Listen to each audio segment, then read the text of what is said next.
ትላልቅ መኪና ትራክ ወደ ኢትዮጵያ እስካሁን ስታስገቡ የነበራችሁ ዜጎች ከዛሬ ጀምሮ ልክ ለትናንሽ መኪና ከኢቪ ካር ኤሌክትሪክ ካር ውጪ ማስገባት ታግዶ እንደቆየው ከዛሬ ጀምሮ ነዳጅ የሚጠቀሙ ማንኛውም ትራክ ወደ ኢትዮጵያ ማስገባት የተከለከለ ነው።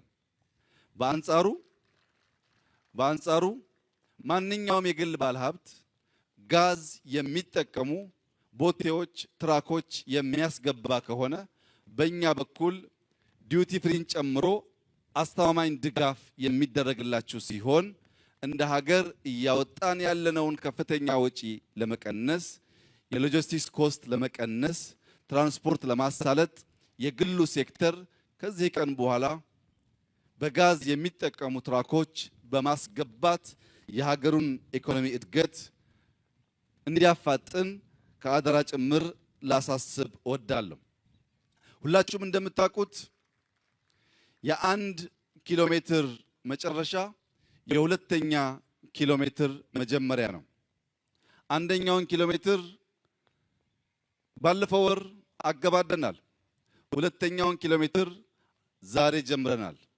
በእርግጠኝነት ለኢትዮጵያ ሕዝብ ማረጋገጥ የምወደው ዛሬ ያየናቸው ፕሮጀክቶች 3 ዓመት ባልበለጠ ጊዜ ውስጥ ፈጽመን እንደተለመደው ሪቫን እንቆርጣለን። ትናንሽ ችግሮች በትናንሽ መፍትሄዎች መፍታት ችግሩን ከመሰረቱ አይቀርፈውም። ትናንሽ ችግሮች በትናንሽ መፍትሄ መፍታት ማለት ችግሩን መከተል ማለት ነው።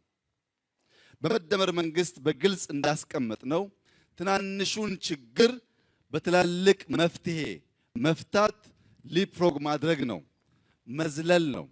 ችግርን መከተል ሳይሆን ችግር እንዳይከተልን ማድረግ ነው። ለዚህም ነው ከሁለተኛው ዓለም ጦርነት በኋላ ራሻ ብዙ ችግር ባለበት ጊዜ የኒውክሌር ቴክኖሎጂ የጀመረችው።